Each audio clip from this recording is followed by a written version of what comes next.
Discussion करेंगे negative and positive control, inducible and repressible operon. ठीक है, पहले तो मैं डिस्कस करूँगा सिर्फ नेगेटिव और पॉजिटिव कंट्रोल के बारे में। ठीक है, उसके बाद क्या है, जैसे नेगेटिव है उसके साथ इंड्यूसिबल होगा और फिर रिप्रेसिबल ओपरोन होगा, और जैसे ही ये खत्म होगा उसके बाद है पॉजिटिव आएगा कंट्रोल। वो पॉजिटिव किसके साथ है, इंड्यूसिबल के साथ भी होगा और रिप्रेसिबल के साथ भी ओपरोन होगा। ठीक है, पहले तो ये होगा दोनों कंडीशन, उसके बाद नेगेटिव के साथ दोनों आएंगे, इंड्यूसिबल रिप्रेसिबल, और पॉजिटिव के साथ इंड्यूसिबल और रिप्रेसिबल ओपरोन के अंदर। ठीक है, अब मैं क्या पहले इसको डिस्कस करना नेगेटिव और पॉजिटिव कंट्रोल के बारे में। ठीक है, अब देखो क्या होता है इसके अंदर। ट्रांसक्रिप्शन कंट्रोल होती है दो टाइप से, एक तो नेगेटिव कंट्रोल होती है कि पॉजिटिव कंट्रोल होती है। मोटा मोटा ये बताते हैं, जो रेगुलेटर प्रोटीन होती है एक्ट एज ए रिप्रेसर का काम करती है यहाँ। ठीक है, और बाइंड होती है डीएनए के साथ और इनहिबिट करती है ट्रांसक्रिप्शन को। तो ये तो नेगेटिव के हैं। अब पॉजिटिव के अंदर क्या है, जो रेगुलेटर प्रोटीन है एक्ट एज ए एक्टिवेटर का काम करती है और स्टिमुलेट करती है ट्रांसक्रिप्शन को। ठीक है, इसका मतलब यहाँ बाइंड करती है डीएनए के साथ, तो यहाँ इसका मतलब है बाइंड नहीं करेगी डीएनए के साथ। ठीक है, क्योंकि यहाँ दे नहीं रखा बुक में, इसमें इसके बारे में दे नहीं रखा बाइंड करती है या नहीं करती है। ठीक है, अब देखो इसके अंदर, जैसे ये रेगुलेटरी जीन है और ये कंप्लीट नहीं बताऊंगा मैं, डीएनए ओनली। ठीक है, पहले तो हम डीएनए के बारे में बताऊंगा मैं। ठीक है, क्योंकि इस जो डेफिनेशन है इसके अकॉर्डिंग ही बता रहा हूँ मैं पहले। ठीक है, जैसे रेगुलेटरी जीन है वो क्या है, इसके अंदर ट्रांसक्रिप्शन ट्रांसलेशन होता है और रेगुलेटरी प्रोटीन बनती है, और रेगुलेटरी प्रोटीन के बाद क्या है, ये क्या बनाता है, एक्ट एज ए रिप्रेसर। जो रेगुलेटरी प्रोटीन क्या है, कौन कैसा एक्ट एज ए रिप्रेसर का काम करती है। और यह जो रेगुलेटरी प्रोटीन है, जो रिप्रेसर है, ये जाके बाइंड कहाँ करता है, यहाँ एक ऑपरेटर साइट है वहाँ जाके बाइंड करता है। ये ऑपरेटर कहाँ होता है, प्रोमोटर, और जो स्ट्रक्चरल जीन ए है उसको थोड़ा स्ट्रक्चरल जीन और ओवरलैप करता है प्रोमोटर जीन को। ठीक है, दोनों के बीच सी में है। ठीक है, तो यहाँ ऑपरेटर साइट है, उस पर जाके बाइंड करता है। ये नहीं कहना तो सीधा मैं ये कह सकते हैं, हम यहाँ डीएनए पे जाकर बाइंड करता है। ठीक है, तो डीएनए पे जब भी बाइंड करता है तो इसका मतलब क्या है, जो यहाँ आरएनए पॉलीमरेज वो आकर प्रमोटर पे बाइंड नहीं कर सकता, बाइंड नहीं करेगा तो इसका मतलब क्या है, ट्रांसक्रिप्शन नहीं होगी। ठीक है, तो इसमें क्या रखना है, रेगुलेटरी प्रोटीन है, रेगुलेटरी प्रोटीन क्या है, रिप्रेसर का काम करती है, और रिप्रेसर किस पे बाइंड करता है, डीएनए पे बाइंड करता है। सिंपल मोटा मोटा ब्रॉड वे में बता रहा हूँ, तो डीएनए पे बाइंड करता है और डीएनए बाइंड करने के बाद क्या इनहिबिट कर देती है किसको, ट्रांसक्रिप्शन को। ठीक है, दूसरा क्या है पॉजिटिव। पॉजिटिव के अंदर क्या होता है, जैसे ये रेगुलेटरी प्रोटीन है, ये एक्टाइजर एक्टिवेटर का काम करती है। ठीक है, इसको एक्टिवेट कर देती है। इसका मतलब क्या है, यहाँ के है जो रेगुलेटरी प्रोटीन है वो जाकर डीएनए पे बाइंड नहीं करती। यदि बाइंड नहीं करेगी तो जो आरएनए पॉलीमरेज वो आके प्रमोटर पे बाइंड कर देता है। और उसके बाद क्या है, जो मैं भी बताऊंगा स्ट्रक्चरल जीन भी होते हैं यहाँ। ठीक है, तो वो क्या है, ट्रांसक्रिप्शन को स्टिमुलेट कर देती है। ठीक है, मोटा मोटा ब्रॉड व्यू में क्या है, यानी रेगुलेटरी प्रोटीन है, regulatory protein act as a activator का काम करती है, और एक्टिवेटर किस पे जाके बाइंड नहीं करता, यहाँ क्या नहीं करता, डीएनए पे बाइंड नहीं करता, और डीएनए पे नहीं बाइंड करता, इसका मतलब क्या है, ट्रांसक्रिप्शन होता है या ट्रांसक्रिप्शन स्टिमुलेट करती है। ठीक है, ब्रॉड व्यू में ये। ठीक है, तो मैंने पॉजिटिव और नेगेटिव कंट्रोल के बारे में अभी बताया है। ठीक है, उसके नेक्स्ट क्या, हम अब सिर्फ नेगेटिव के बारे में बताएंगे। नेगेटिव पहले इंड्यूसिबल लूँगा और फिर रिप्रेसिबल लूँगा। ओप्रोन, इस पे है ओप्रोन पे फंक्शन। ये क्या नेगेटिव और पॉजिटिव किसके बेस पे था, ब्रॉडली किस पे है, बाइंडिंग के बेस पे था। ठीक है, बाइंडिंग होगी या नहीं होगी उस पे बेस पे था। ठीक है, डीएनए के साथ। और जो रेगुलर प्रोटीन है एक्टिवेटर काम कर रही है, रिप्रेसर काम कर रही है। तो दो ये पॉइंट थे। ठीक है, अब मैं नेगेटिव के बारे में बताऊंगा। नेगेटिव इंड्यूसिबल, ये देखो नेगेटिव कंट्रोल इंड्यूसिबल और रिप्रेसिव ओप्रोन है। पहले तो मैं ओप्रोन बता देता हूँ क्या होता है। ओप्रोन क्या होता है, ये वही है, रेगुलेटरी जीन है, ये प्रमोटर है। रेगुलेटरी प्रोटीन के अंदर भी क्या ट्रांसक्रिप्शन ट्रांसलेशन होता है, ठीक है। फिर ये क्या है, रेगुलेटरी प्रोटीन बनती है, ठीक है। और फिर ये एक्ट एज रिप्रेसर काम करती है या एक्टिवेटर काम करती है, वो अलग बात है। यहाँ क्या है, रिप्रेसर काम कर रही है, ठीक है। अब मैं यहाँ ये बता देता हूँ ओप्रोन के बारे में। ये डीएनए है, डीएनए के अंदर ये स्ट्रक्चर जीन होता है, इसके अंदर ए और बी और सी जीन होते हैं, ठीक है।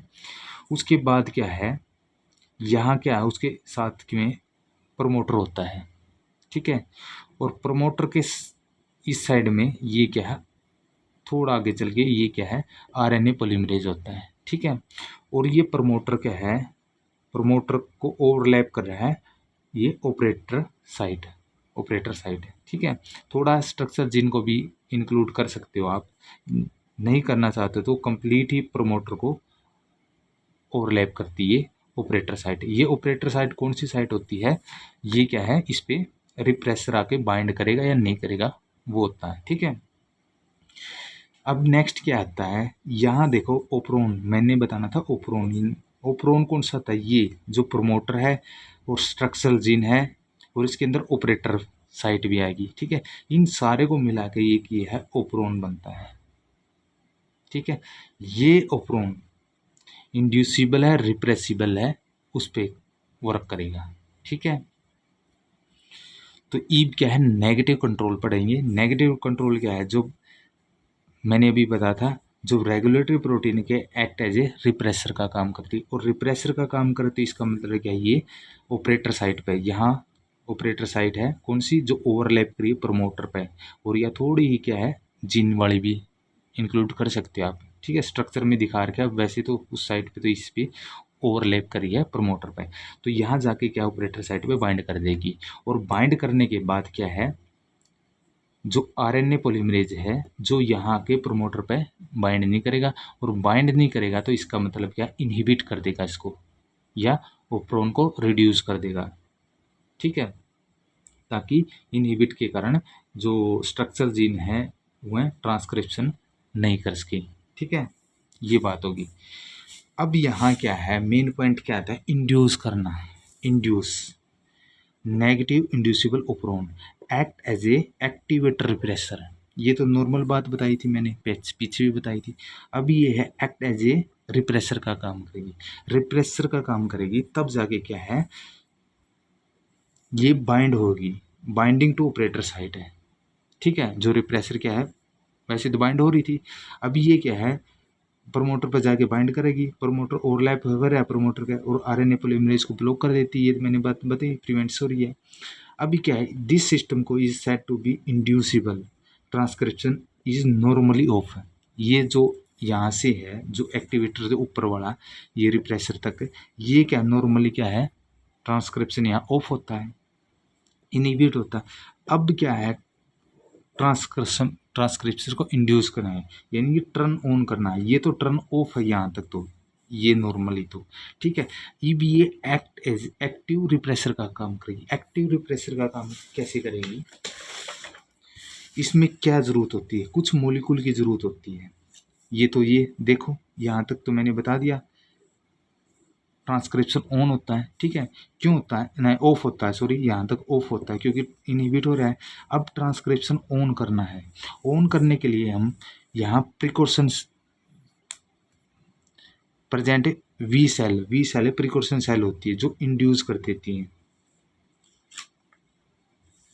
देखो यहाँ जैसे ट्रांसक्रिप्शन वैसे तो कंप्लीट ब्लॉक नहीं होता, ट्रांसक्रिप्शन थोड़ा बहुत चलता रहता है, तो ये प्रिकॉशन सेल क्या है, ये जाके इसको, इस पे बाइंडिंग, जो ये साइट है रिप्रेसर, उस पर दो साइट होती है, एक तो डीएनए बाइंडिंग साइट होती है, एक क्या है, एक दूसरी क्या है, जो स्मॉल मोलिकुल आ रहे हैं इंड्यूसर के, वह यहाँ साइट पे बाइंड कर देते हैं रिप्रेसर के, और इस पे बाइंड करने के बाद ये एक्टिव हो जाती है।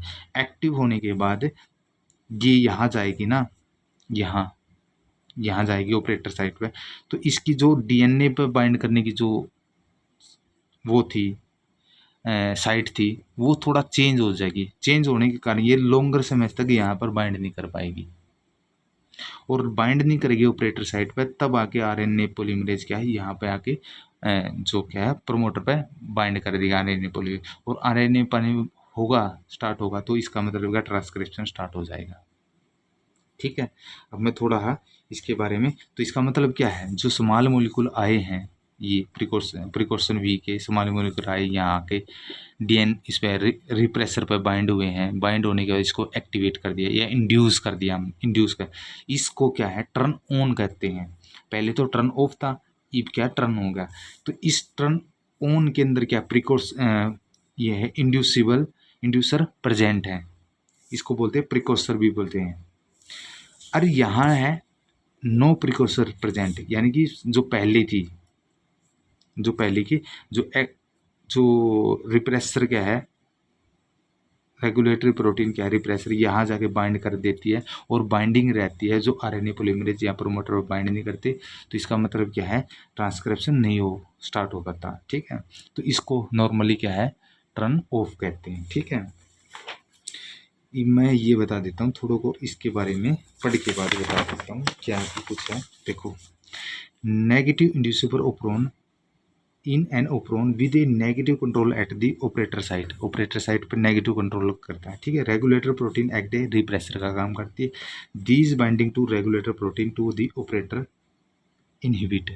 ठीक है, जो बाइंडिंग है रेगुलेटर प्रोटीन कहाँ जाके ऑपरेटर पे जाके बाइंड हो जाएगी और इनहिबिट ट्रांसक्रिप्शन, यही बात मैंने बताई है। इन ए नेगेटिव इंड्यूसिबल ओप्रोन, जो नेगेटिव इंड्यूसिबल ट्रांसक्रिप्शन क्या है and translation of the regulatory gene और produce an active repressor, produce है एक्टिव, यानी कि देखो इसके अंदर एक्टिव क्या होगी, जब यहाँ जी ये एक्टिव तब होगी जब यहाँ इस पर रिप्रेसर पे थोड़े स्मॉल मॉलिक्यूल आके बाइंड कर देंगे। ये बताते हैं, ये यहाँ के कुछ मॉलिक्यूल आके यहाँ रिप्रेसर पे प्रोटीन पे इस पे रिप्रेसर है, ये तो मैंने नॉर्मली बताया था। जो ऑफ कंडीशन ऑन करन खातर इंड्यूस करन खातर जब active act as a active repressor का काम करेगी। ठीक है, रेगुलर प्रोटीन, तब यहाँ के कुछ मॉलिक्यूल बाइंड होंगे और इंड्यूस कर देंगे इसको, या इंड्यूसर भी बोल सकते हो उसको, इसको एक्टिवेट कर देंगे, एक्टिवेट कर देंगे यहाँ जाके भी जो रिप्रेसर प्रोटीन है वो लंबे समय तक बाइंड नहीं हो पाएगी, वो कुछ समय के लिए बाइंड होगी और फिर क्या है दूर हो जाएगी, और जैसे ही दूर ऑपरेटर साइड से भी दूर होगी तो आरएनए पॉलीमरेज जाके बाइंड हो जाएंगे आप। ठीक है, तो ये बात है।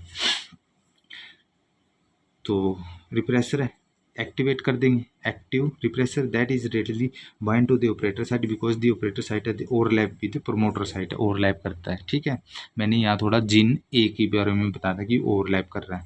These are binding to the protein to the operator physically block by the binding to RNA polymerase को बाइंड कर देते हैं। ठीक है, ब्लॉक कर देते हैं, बाइंडिंग ना हो टू दी प्रोमोटर पे है। ठीक है, प्रिवेंट्स ट्रांसक्रिप्शन, जिसे ट्रांसक्रिप्शन प्रिवेंट कर देती है। For the transcription take place in the something must be happen to prevent the binding of the repressor at a operator site है।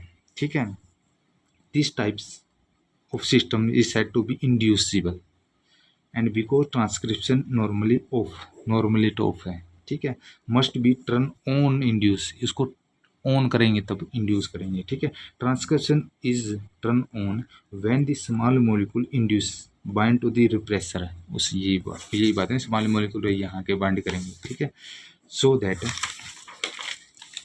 व्हेन द प्रिकॉशन वी है ये, या इंड्यूसिबल भी बोल सकते हैं, एक्टिंग एज ए इंड्यूसिबल है, या स्मॉल मॉलिक्यूल भी बोल सकते हैं इसको, bind to this repressor can no longer bind to the operator site, यानी कि यहाँ जाके जब ये यहाँ बाइंड होंगे, इसको इंड्यूसर भी बोल से, स्मॉल मॉलिक्यूल भी बोल से, या प्रिकॉर्सर भी बोल से, जब इस पे यहाँ बाइंड करेंगे तो इसकी क्या है ऐसी डीएनए साइट की जो है बाइंड करने की जो कैपेसिटी है वो लंबे समय तक नहीं रहेगी। रिप्रेसर की चेंज करने के बाद क्या है थोड़े समय तक बाइंड कर पाएगा ये ऑपरेटर साइट पे और फिर ये दूर हट जाएगा। ठीक है, बार बार वही बात बता रहा हूँ मैं। ठीक है, तो regular protein frequency have the two binding site, दो बाइंडिंग साइट होती हैं, एक तो डीएनए वाली है, एक वो नीचे वाली इंड्यूसर साइट वाली, ये वाली दो साइट होती हैं, ठीक है। One is binding to DNA, another is binding to small molecule, small molecule भी या एक्ट इंड्यूसर भी बोलते थे, bind to the inducer alert the shape of the change, उसकी शेप को चेंज कर देते हैं रिप्रेसर की, prevents the from the binding to DNA, ताकि डीएनए पे बाइंड ना रह पाए, ठीक है, लंबे समय तक कह ले या थोड़े समय के लिए बाइंड ना हो पाए। Protein of the types in change is shape the binding to another molecule is called allosteric, steric protein बोलते इसको। देखो, which change shape of on the binding to another molecule, यानी कि इसकी शेप चेंज होना, यहाँ बाइंड होने के बाद इसकी शेप चेंज हो जाना, ताकि ये यहाँ तक लंबे समय तक ना बाइंड हो सके ऑपरेटर साइट पर। इस प्रोसेस को हम क्या कहते हैं, एलोस्टेरिक प्रोटीन बोलते हैं।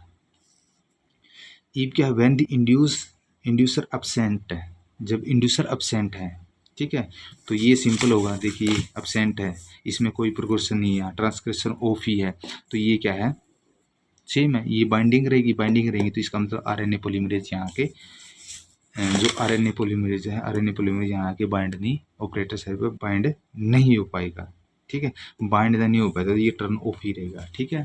तो अब देखो इसके अंदर, because when the inducer is absent, the repressor bind to this operator and structural gene are not transcribed and enzyme DEF, which metabolize precursor V, is not synthesized. This is an adaptive molecule because no precursor V is available. It will be wasteful, ताकि wasteful हो जाए, be waste for the cell in synthesized enzyme when there are no substrate to metabolize in as soon as precursor B is because they are available. Next page कहाँ गया भाई, थोड़ा रह गया, ये रहा। Some of the bind to the repressor render these repressor inactive and unable to bind to the promoter transcription and enzyme DEF, which convert to substrate V into product W के अंदर. So the operon negative inducible control by regulate the synthesize in the enzyme economical and enzyme are the synthesis only when the substrate V is available.